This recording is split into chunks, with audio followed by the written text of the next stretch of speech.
Welcome to the Real Estate Marketing Podcast. My name is Jerome Lewis. I'm your host for today. The Real Estate Marketing Podcast is a podcast where we talk real estate marketing, business, and leadership. We talk these things for real estate agents, real estate investors, and real estate entrepreneurs. The Real Estate Marketing Podcast is a podcast that has two purposes. Purpose number one, to educate and inform our audience listeners. Purpose number two, Nick, to highlight you, your business, your service, or your product in a way that provides value to you, including market exposure and content creation. With that, we have a very special guest, Nic DeAngelo, known as the fixed income GOAT in real estate. With a $206 million plus portfolio, he blends economic foresight and real estate expertise to deliver value-driven discussions for podcast audiences, which includes us today, y'all. He operates on two core beliefs: Wall Street is broken and real estate is the cure. Economics predict the future. As CEO and founder of Saint Investment Group, Nic has a team acquiring institutional grade assets nationwide, managing 24 projects and 500 plus loans across more than 20 states, raising $100 million annually. High-profile podcasters like Hunter Thompson, Tyler Lyons, and Jonathan Catini have praised his appearances, often featuring him on the highest-rated episodes. His data-driven approach and ability to simplify complex economic theories make his insights engaging and memorable, leading to repeat invitations for further discussions. Nic, I'm excited that you're here. Welcome to the show. Jerome, great to be here. Great catching up with you beforehand. And yeah, man, I'm excited to dive in today and talk about some fun stuff. Yeah, so am I, Nic. And just reading your bio, I'm excited. The fixed income GOAT. Tell us what that means. Tell us about that. What that means, so I've been in the investment community full-time for, 15 plus years, been around real estate, at least on a part-time basis, for almost 20 years. So got to work with some really great people. My career started really classically trained, being with two small family offices, working directly with the partners, working directly with the principals, and seeing how they manage multi-generational wealth.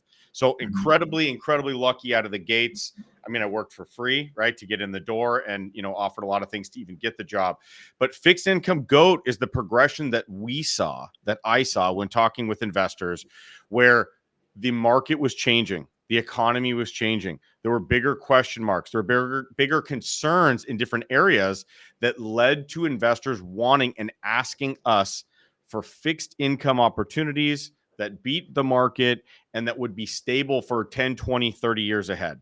So what we put together was assets that we felt would have the longest track record of success with the most stable foundation. And so that's fixed income GOAT, is just, we wanted to do it better and find a better way to do it in this market environment. Excellent. Thank you. And in reading your bio, I kind of believe the same thing. I think real estate is a cure to a lot of stuff. I would love to hear you talk about that, what you mean by that. So we're in a strange position today. We have a government that's printing too much money. As a matter of fact, we've printed over 80% of every dollar in history in just the last couple years. So around 5 years. So before 2020, we had 20% of every dollar created in the last 200 years. And then in the last handful of years, 80% of every US dollar was created. So the printing has been massive, right? We've had the last 5+ presidents set the record for adding more to the debt than the previous president. So that spiral is not linear. It's actually exponential. It's getting steeper over time. The national debt is extremely concerning. And on top of all that, there's really no end in sight. So whether you were supporting Trump or you're supporting Harris, both had policies that they were putting forth that would extremely grow the national debt and imbalance the budget. So where we're at today, if you look at all of that, is we have an economic problem, we have a taxation problem, we have an income problem as a country, at the top level with GDP, et cetera, et cetera. So what do we do with all that? That's the bigger question. I believe that real estate checks massive boxes, not just for today, but for the future. I believe real estate has the best tax advantage situation in the current market. I believe it has the biggest upside moving forward if you choose the right asset classes. So again, I'm way bullish on real estate, especially given the market that we're in today.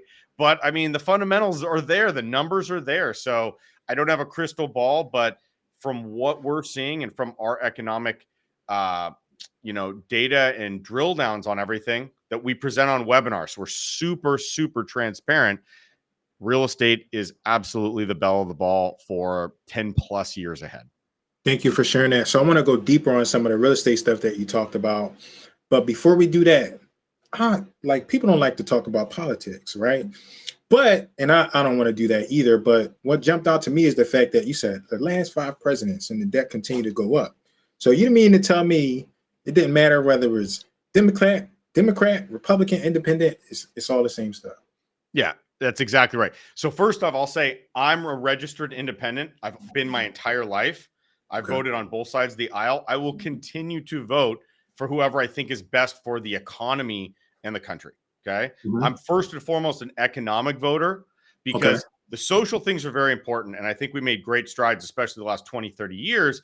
But it's really hard to fight for social causes when people can't even pay their bills. So once that's resolved, we can really work on the social fabric of the country. But if people aren't happy and people can't pay their bills and there's no jobs and families can't support themselves, I think we got bigger problems at that point. We got to figure out how people survive. So first and foremost, independent, then I'm an economic voter. So when you drill down on the presidents and how they add debt, it's the same story on both sides of the aisle, just flipped, right? So if you look at Democrats, historically, they want to raise taxes, right? They want to raise taxes. Hey, we have a big deficit. The only way to do that is to increase revenue by the government, AKA increase taxes. At face value, that actually makes a lot of sense because on the other end of the aisle, just like the reverse, Republicans are saying we want to lower taxes. Okay. We want to lower taxes and reduce spending. But the reality is both sides are spending more, right? Because on the Democrat side, they're also increasing entitlements, increasing welfare programs, increasing all these things that cost the government more money, right? So the balancing act between the two parties is one issue. It's that spending is either increased typically by the left or revenues are decreased by the right. Less taxes being brought in by Republicans increases the debt, unquestionably. And when you increase government spending by the left, that also increases the debt load. So both sides seem to do it. Neither side does both, which is rebalancing towards the middle, right? We're on two ends of the spectrum. Nobody's meeting in the middle right now. So with that existing in politics today, I've never been more proud to be an independent because I don't really want a label of either side. I just want both sides to work together so that we as a country aren't incurring the debt as, in inflationary terms, dealing with the highest cost of living in many areas that we've ever seen, the steepest increases, dealing with mortgage payments, increasing by over 111% in just a few years, making homes essentially unaffordable for a huge amount of Americans. Those are big problems, and those are Republican and Democrat problems without a question. I appreciate you sharing that because for the most part, I've been on both sides like you. And then when I started to pay more attention to policies, information, math, I was like, you know what? I can understand some of both. So I appreciate you sharing that. Yeah. One of the things you said a little bit earlier, you said real estate checks all of the boxes. I would love to hear maybe 2 or 3 boxes that real estate checks to help us balance out these issues and some of the topics that we're discussing here today.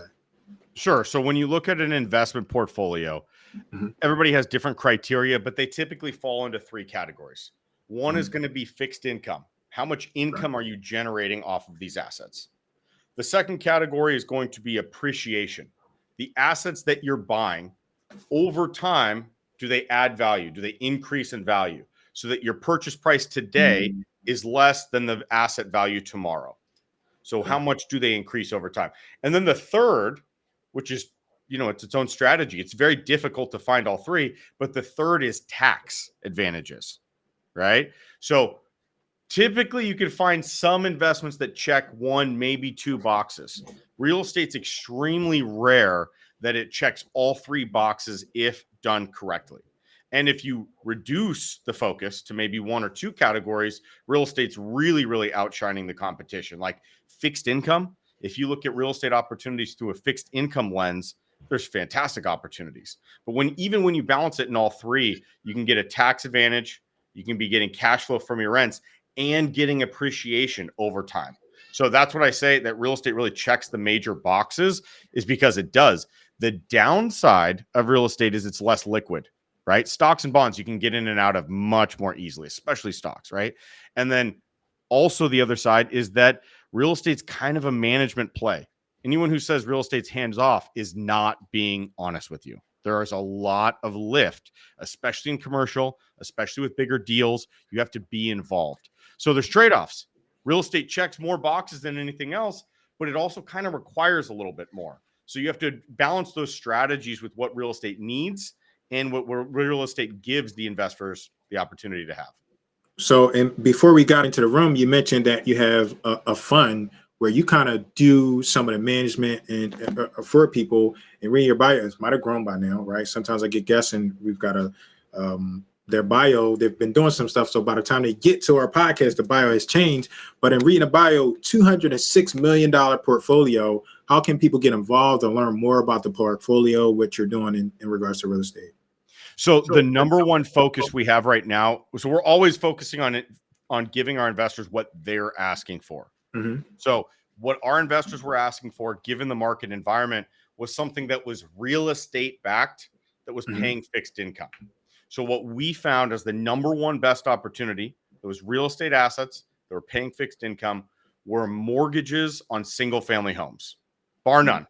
It's not even close, because the single family home market is so extremely strong in so many different ways.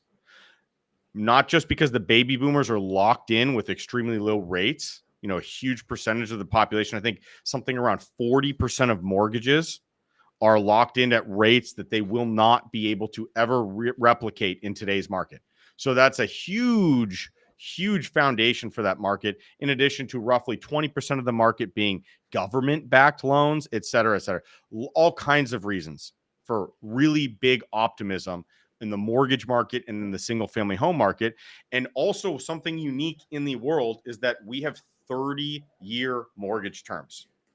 That's not normal. The rest of the world does not have that. And they don't typically, most places in the world don't typically have fixed rate mortgages either.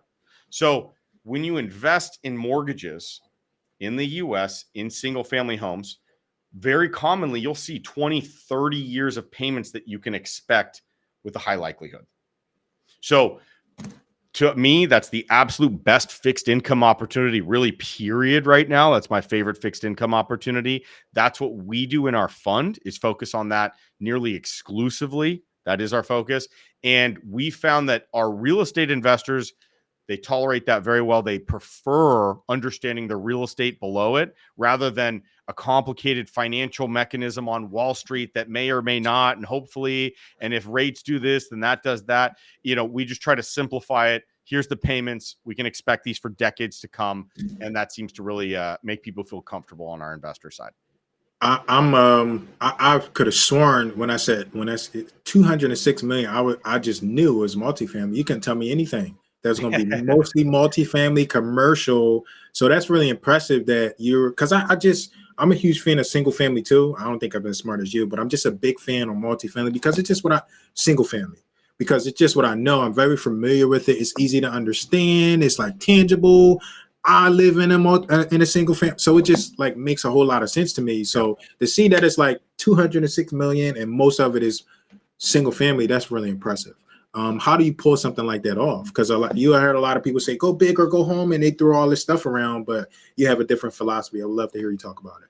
So we have a barbell approach, and the goal is that right now we're focused on income just because the market conditions. So we're giving our investor base fixed income, a set return, north of 12%, all the way up to almost 14.28% returns. That's our fixed income side. We do invest in hard assets. We do invest in properties. We usually invest in industrial, actually. Okay. So I love multifamily. There's a lot of advantages to multifamily. It's very privileged. It's very supported by the government, and it has all kinds of growth ahead, I believe. but I'm actually more optimistic personally about industrial because if you look again, I'm just using both presidents because the talking points that presidential nominees have are essentially data. It's a wide study that each one does to figure out what the American people want. So if you listen to what the talking points are, you're getting basically excerpts from big data studies. What did we hear from both presidential candidates? We heard manufacturing at home. We heard bring jobs back. We heard bring it back near shore, bring things away from China, right? I mean, Trump went so far as to talk about substantial tariffs, 100% plus on Chinese goods. So I'm really optimistic on the appreciation side for our, appreciation opportunities on the industrial sector and fixed income side. We're looking at the single family mortgages, like I just outlined. So between those two, that makes up the 206 million. And moving forward, right now we're focused on the fixed income side, but as the market shifts, down the line, maybe later next year, middle of next year, we'll bring on some industrial investment opportunities for our investors again. I appreciate that. We mentioned how real estate is the cure, but one of the things yeah. I appreciate in your bio is that Wall Street is broken. I would love to hear you talk a little bit more about that. We hinted on it. We danced around a little bit, but tell us why you say Wall Street is broken. So here's a funny term in finance, and you know this term, but we talk about alternative assets. And real estate weirdly falls into the alternative assets category. That's funny, right? And so they put real estate in the same category as like Bitcoin and different crypto and different speculative investment. And whatever you think about any of those individually, I think even my friends that invest in a ton of crypto would not put the risk spectrum of real estate and meme coins in the same category. That feels strange, right? Right. So absolutely. What's the opposite of alternative assets? It's going to be the mainstream market. It's going to be stocks and bonds, basically. But here's what's funny is that if you look at the stock market since 1995, the number of companies has decreased by over 40%. So the net asset value of the market, the total value of the market has gone up dramatically. We've seen huge increases in the stock market, right? So that's not what we're talking about. We're talking about the number of companies that exist in the stock market, the number of companies that want to go public and stay public in the stock market has reduced by over 40%. So the question is why? Okay. The question is, why does that have such a massive reduction in the equities markets? We could talk about all the reasons, overregulation, difficulty with compliance. Maybe there's just more advantages to staying private, right? Because again, in an open market economy, typically businesses will do whatever's most strategic. People aren't stupid, especially over a long period of time. They figure out the best way to do things. So that's one reason Wall Street's broken, is because it doesn't even give investors the best opportunities anymore. Because 40% doesn't mean that there's less companies being invented or less opportunities. It just means that more are staying private. So like you, Jerome, you're in the investment world. You hear about things that the average investor doesn't even get to hear about. I'm in the same boat.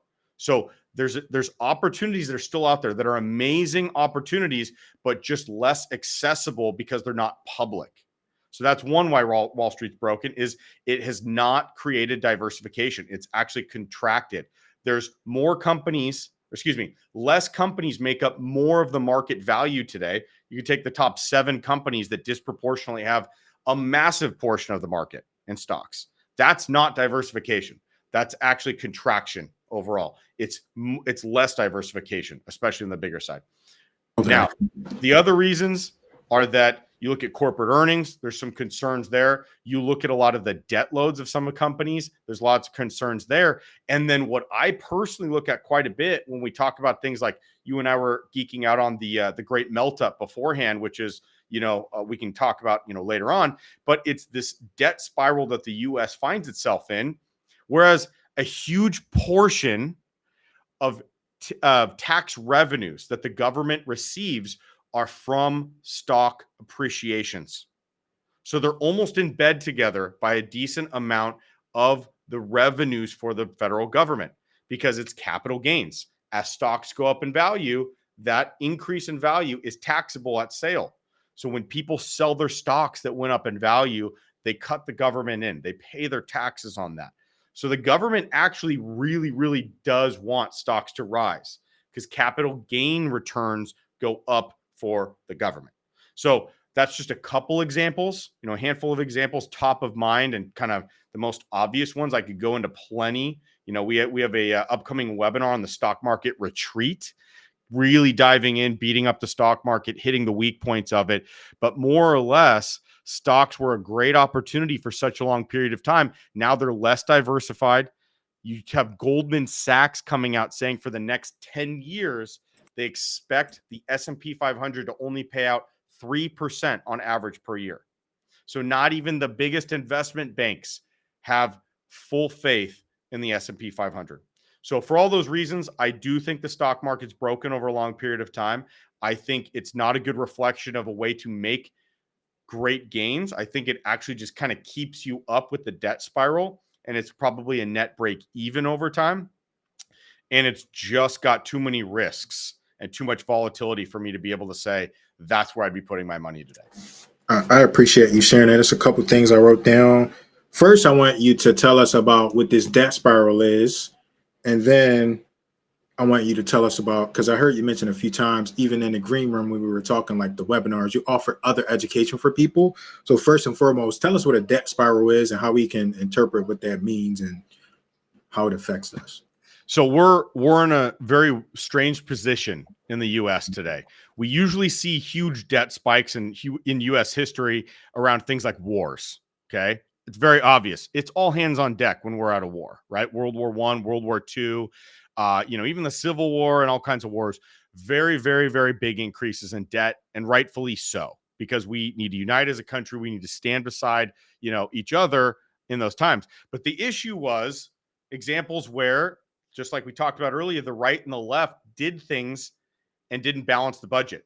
So the left might increase welfare programs, increase entitlements, but not, raise taxes enough or not balance the budget. They'd increase in excess of that. Whereas the right might lower taxes, but not reduce spending. Both of those create problems. When you add all of that together, right and left, right, what that ends up to today is revenues for the federal government about 4.5 trillion per year, roughly, right? Plus or minus. We should see that for 2024. The amount that we owe, our expenses, the amount that is then the net leftover being added to the national debt per year, we owe 6.5 per year that we spend, 6.5 trillion per year. So there's a net shortfall of 2 trillion per year, roughly, right? That's just what we make today as a country, what we receive in income from taxes and et cetera, and then how much we spend, 6.5. So per year, we're adding about 2 trillion, roughly, to the deficit. To the debt. Right now, our debt as a country is north of 36 trillion. So that's the biggest it's ever been. It's growing substantially. Our debt burden, the amount we spend just on interest on our debt, is over $1 trillion.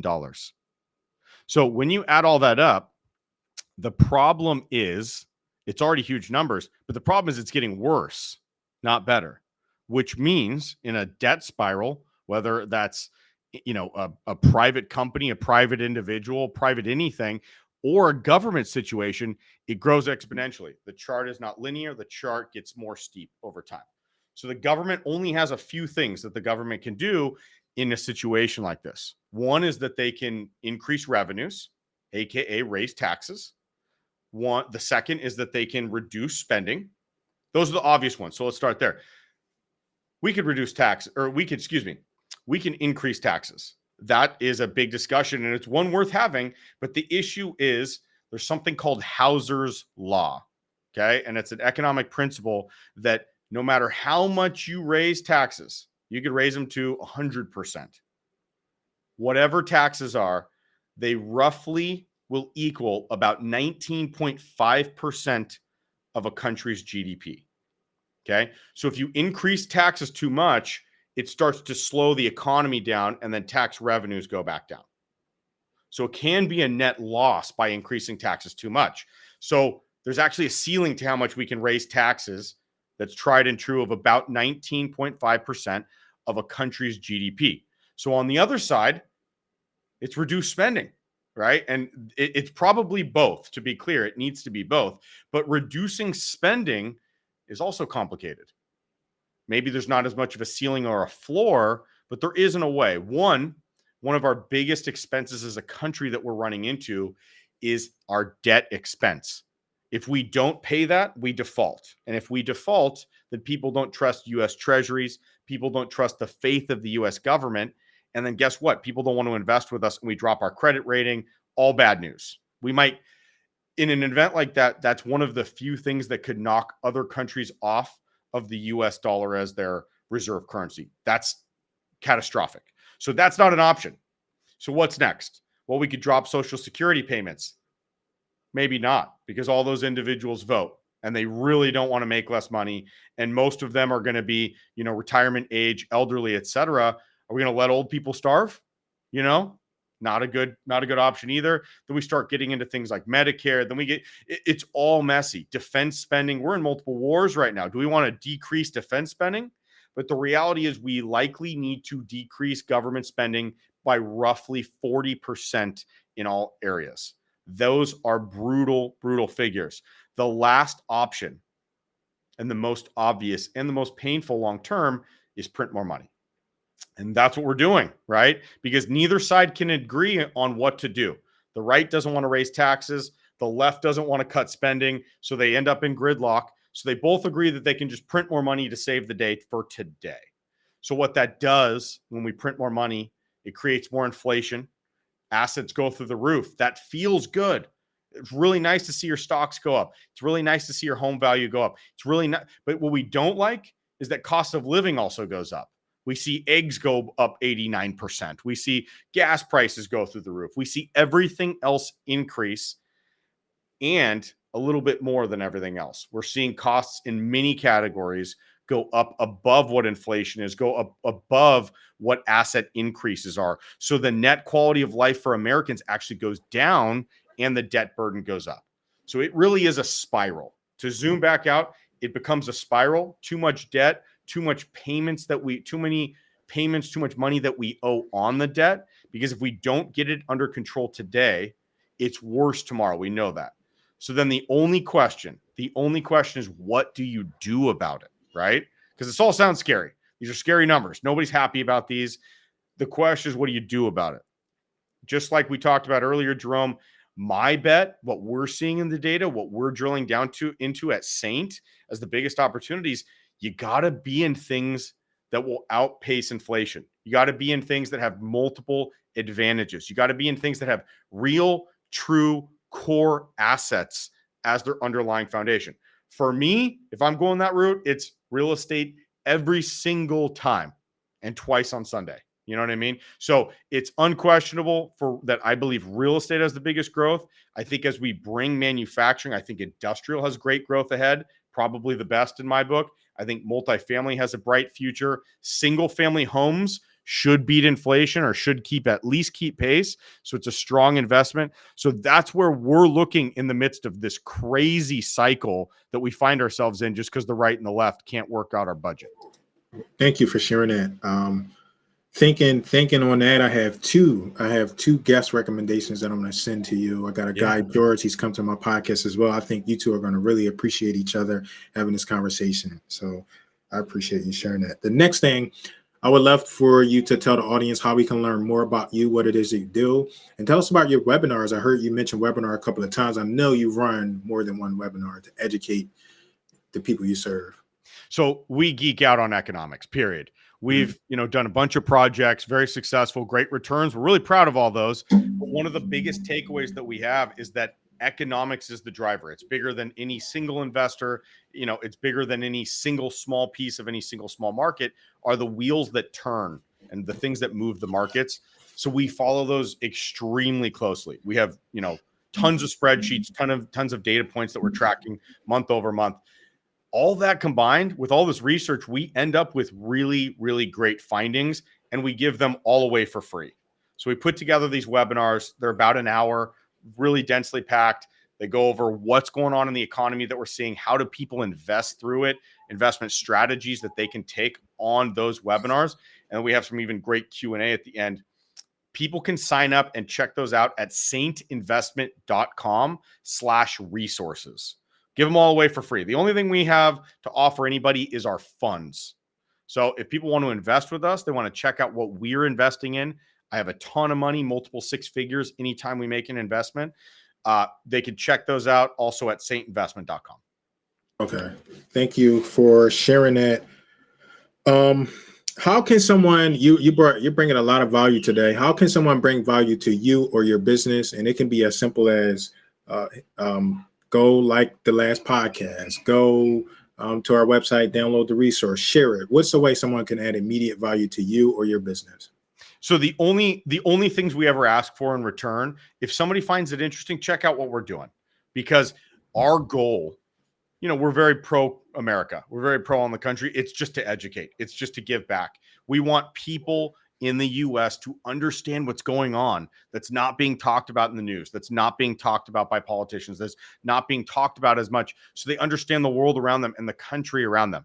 We think that absolutely makes the country better. And if they want to invest with us, that's a great way for us to make money together and, to have some good deals and some opportunities together. But that's all we ask, man. If this is interesting, to go check out what we're doing. It's all for free. If they really like it, subscribe, do all the stuff, but mostly just check it out. Check out the information, charts, graphs. We give even spreadsheets away for free. So that's what I'd encourage people is that's the best way to support is just learn, and implement whatever we're putting out there that might help. Excellent. And I love that word, implement. How can people learn more about you, Nic? They might listen to the podcast. I like the company, but I want to learn about Nic. So I'm pretty much an open book. My Instagram is Nic DeAngelo. So if you want to check that out, it's a ton of, all the stuff we just went through, investment strategies, data economics, but all my personal stuff. You'll see my trips that I go on with my family, or, cool things that I'm doing here or there, or fun books that I'm reading that I'm learning a lot from. So that's like the softer side, if you want to think of it that way. And then saintinvestment.com is definitely going to be the best place and resources for learning, or, to check out what we're investing in. All right. Excellent. Nic, do you have any final thoughts, any final things you want to say before we get closed out? The last thing, it can be heavy, everything that we just talked about. The good news is, and I always try to include this in discussions, there's more opportunity today for the smart investor, I believe, than we've seen in decades. Truthfully, I think the economic deck is shifting. I think we're shuffling the entire deck and kind of starting over in a new way and seeing different asset classes rise to the top and others be less interesting and less competitive. I really encourage people to take an optimistic and action-oriented view, to learn as much as they can and take action for the resources and the investments that are going to be for the future, because there's a ton of opportunity for investors. All right. Excellent. Nic, and if you could close us out with one word, no explanation, what word would that be? Go. All right, Nic, this has been excellent. I appreciate you so much. Thank you for bringing value to us today. We would love to have you back. Thank you so much. Jerome, I had a blast, man. Talk to you soon. Absolutely. Thank you.